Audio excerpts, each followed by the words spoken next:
Hey guys, what is up? This is Gothcat. Before I start working on the next episode of the Krabby Pasta Show, I basically just want to give my first 2 cents about. Well, I'm pretty sure most of you haven't watched it since it doesn't really get many views, but I've been doing a series on the infamous fanfic My Immortal, and and since I'm assuming you haven't watched the series, please go ahead and watch that first, because there's probably gonna be a bunch of spoilers for chapters 1 through 22. So go ahead and watch that series. Okay, I'm assuming you're still here. So here is my initial 2 cents on My Immortal. Hey, um, I've I read bad writing all the time on this channel, so I can basically handle things like grammatical errors and stuff, without really raging at it. I mean, you gotta admit, I really had a hard time keeping me a straight face reading this thing. In fact, in a couple of episodes, you actually hear me chuckle a bit because it's just that damn stupid. Um,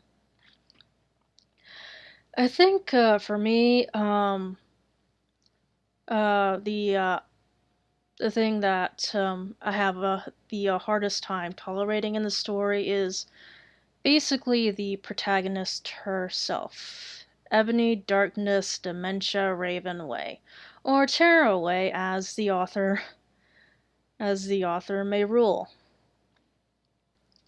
I mean, it's pretty obvious this is like a self-insert Mary Sue, which I pretty much see all the time, but I think out of all the Mary Sues that I've read about, Evany's gotta be one of the most annoying Mary Sues that I've ever come across. I mean, if you're trying super hard to make sure everything in your life is like super ultra gothic, you're probably a fucking poser. I mean, at least I'm willing to admit that I'm not that gothic despite my username, but I mean, a lot of people suspect that this is a troll fic. I just think this was just written by some edgy preteen or young teen that was going through a goth phase, you know, because I mean, I've seen my share of videos of actual goths and stuff, and as well as I looked into things like gothic beauty, and uh, I'm pretty sure a real goth would uh, would be perfectly fine, have albeit slightly embarrassed having a few non-gothic interests. In fact, I think I saw a Lolita YouTuber do a little PSA, comedic PSA based on this exact concept. Just because you're a certain archetype doesn't mean you can't like things outside of the archetype, and Evany is just so insistent on making everything gothic that the idea of having a chaperone is apparently way too preppy, and she gets mad at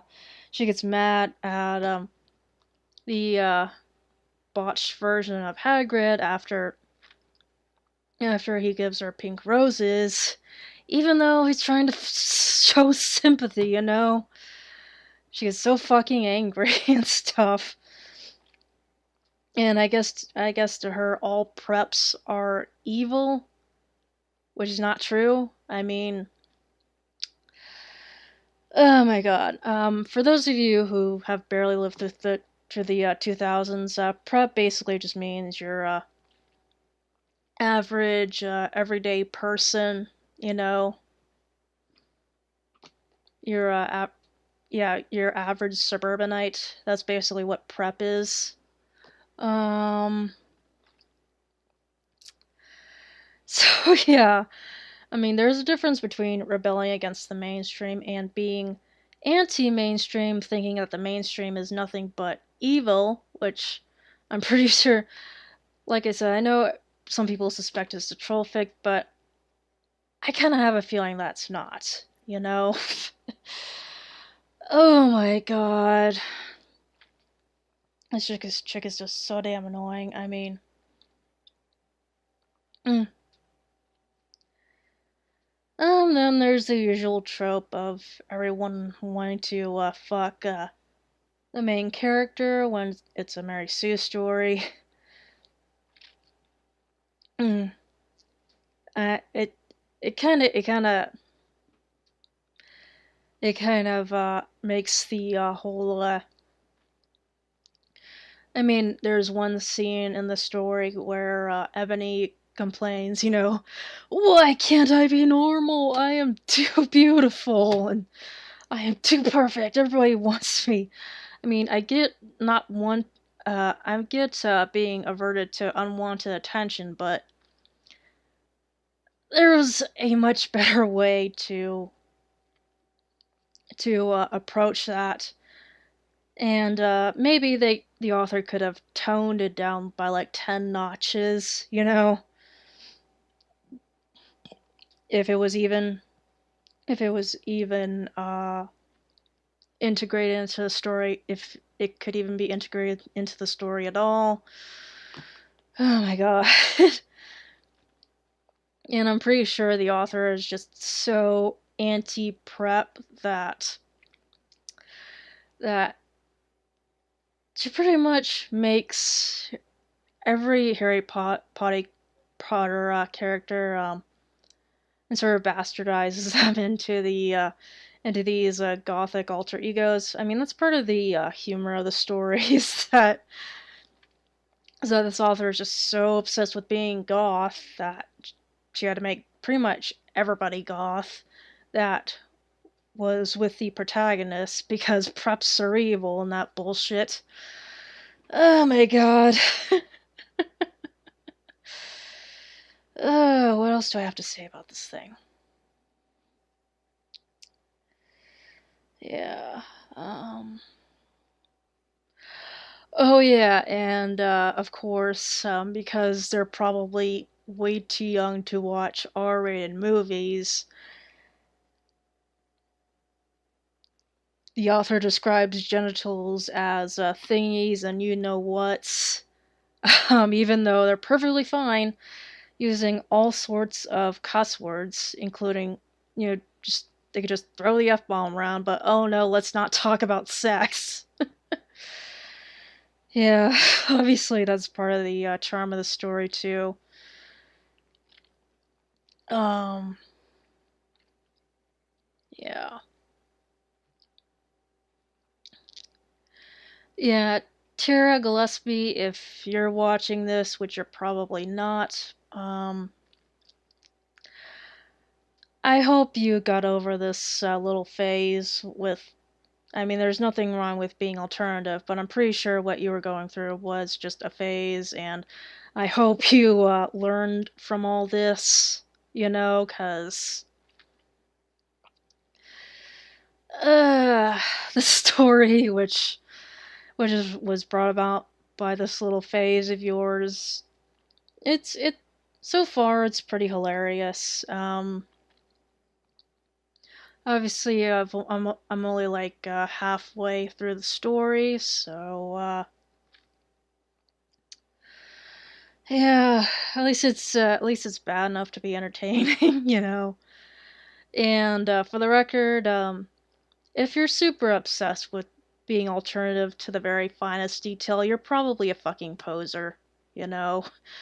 And like I said, at least I'm willing to admit that I'm barely alternative despite my username. What else do I have to say?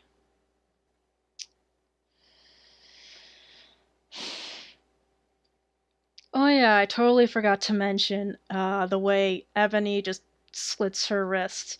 I saw one page describe it as that she slits her wrists as a hobby because there's literally no build up before she just starts going at it with her wrists. If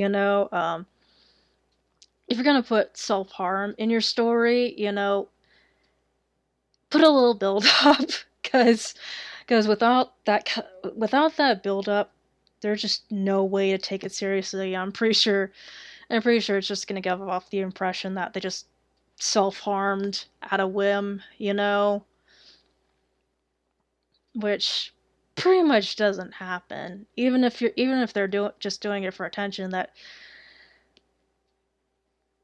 there's got to be at least a little bit of build up, and sometimes it's not even mentioned that Evany is depressed in any way, shape, or form. She just slits her wrists out of nowhere, and yeah, that's basically part of the hilarity of the story.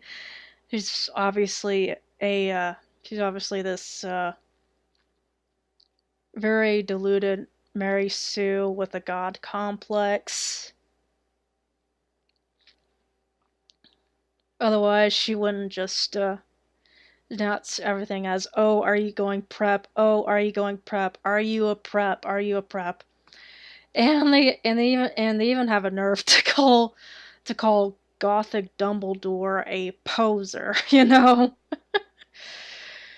Oh my god. I mean, technically he would be, but so are they.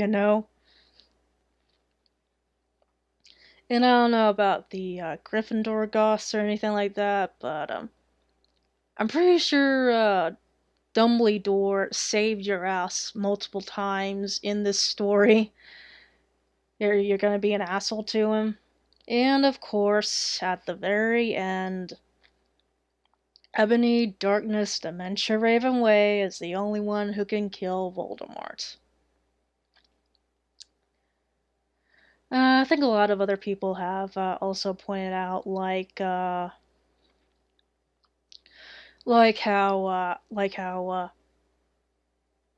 it said that Draco committed suicide in one scene, next thing he is alive and well. And I think what they don't mention is the Voldemort has him bondage scene, the one where Vampire Potter gets a vision.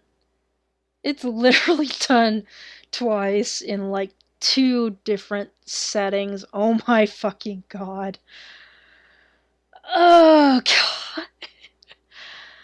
It's like almost word for word, from the scar being changed to a pentagram and being covered by foundations to a scar turning back into a lightning bolt, and the infamous Voldemort has him bondage. Seriously, please watch my series on My Immortal. I will link the fucking playlist down below. Please watch it and listen as I try to keep a straight face while reading this fucking story. So all right. Yeah, if you're into bad stories, please look into My Immortal. I think I'll also link the